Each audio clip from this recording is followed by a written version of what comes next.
नमस्कार दोस्तों, जय माता दी। मैं आचार्य वसुधा आप सभी का हार्दिक अभिनंदन करती हूँ आपके अपने YouTube चैनल पर।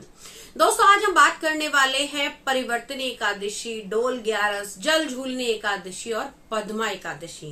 जी हाँ, ये सभी एक ही हैं और आती हैं भाद्रपद शुक्ल पक्ष के महीने में। ऐसी मान्यता है कि इस महीने में माता यशोदा ने भगवान कृष्ण के कपड़े धोए थे और उनको झूले में झुलाया था और उसी दिन उनको जल में स्नान भी कराया था। तो इस दिन इसको मनाया जाता है जल झूलनी एकादशी के रूप में। ऐसी मान्यता है कि इस दिन इसे राजस्थान में डोल 11 के रूप में भी मनाया जाता है। भगवान विष्णु की प्रतिमा को इस दिन एक डोली के रूप में गांव के बाहर ले जाकर स्नान कराया जाता है।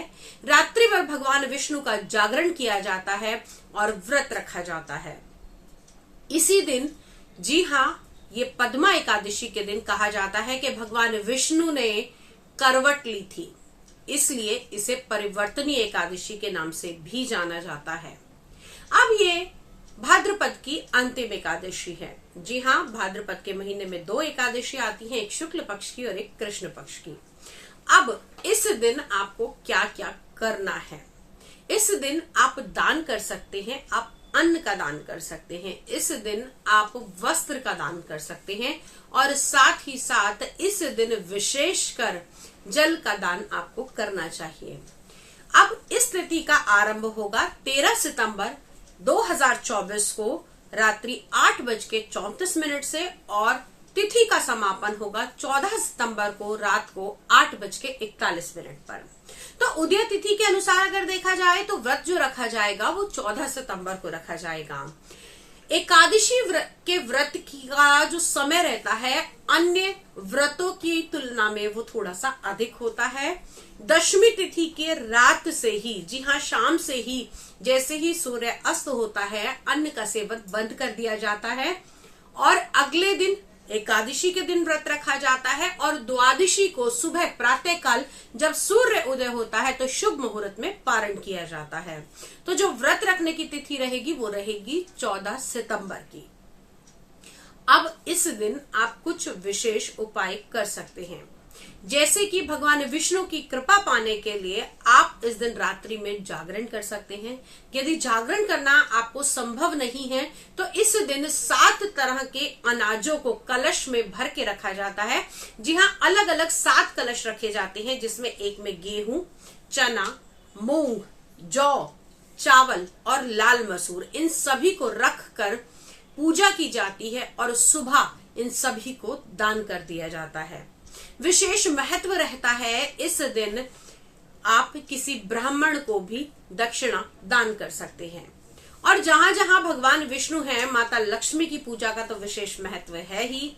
तो इस दिन आप लक्ष्मी पाने के लिए मां लक्ष्मी की पूजा अर्चना भी कर सकते हैं। अब क्यों मनाई गई थी ये एकादशी? एक बार एक राजा थे जिनका नाम था राजा महंत। जी हाँ, वो अपनी प्रजा का बड़े अच्छे से पालन कर रहे थे, लेकिन उनकी राज्य में 3 वर्ष तक बिल्कुल भी वर्षा नहीं हुई, जिसके कारण भूखा हो गया, अकाल पड़ गया। अब राज्य के लोगों ने राजा के पास जाकर गुहार लगाई कि ऐसा क्यों हो रहा है, इसका आप पता कीजिए। राजा ने अपने राज्य के लोगों की बात सुनकर निकल पड़े वन में। अनेक ऋषि मुनियों के आश्रम में पहुंचे। वहां वो पहुंचे मुनि के आश्रम में। ब्रह्मा जी के पुत्र अंगिरा ऋषि के आश्रम में जब वो पहुंचे तो वहां पर उन्होंने जाकर ये अर्चना की कि हे प्रभु, मुझसे कोई ऐसा अपराध हुआ है जिसके कारण मेरी प्रजा को ये सब भोगना पड़ रहा है। तब ऋषि ने उन्हें बताया कि अगर आप निर्जला व्रत रखते हैं एकादशी, भाद्रपद महीने की शुक्ल पक्ष की एकादशी का, तो आपके यहाँ निश्चित ही वर्षा का आगमन होगा। राजा ने इसी प्रकार किया, भाद्रपद एकादशी का, शुक्ल पक्ष की एकादशी का व्रत रखा और उसी के कुछ समय बाद ही उनके राज्य के अंदर वर्षा हुई और जैसे सब कुछ पहले हरा भरा था, सब कुछ वैसे ही हो गया। उस वर्ष से सदैव राजा और प्रजा मिलकर इस एकादशी का व्रत करने लगे। तो ऐसा कहा जाता है कि अगर अपने घर संसार को आप हरा भरा रखना चाहते हैं तो भी इस पद्मा एकादशी का, इस परिवर्तनी एकादशी का बहुत ही महत्व है।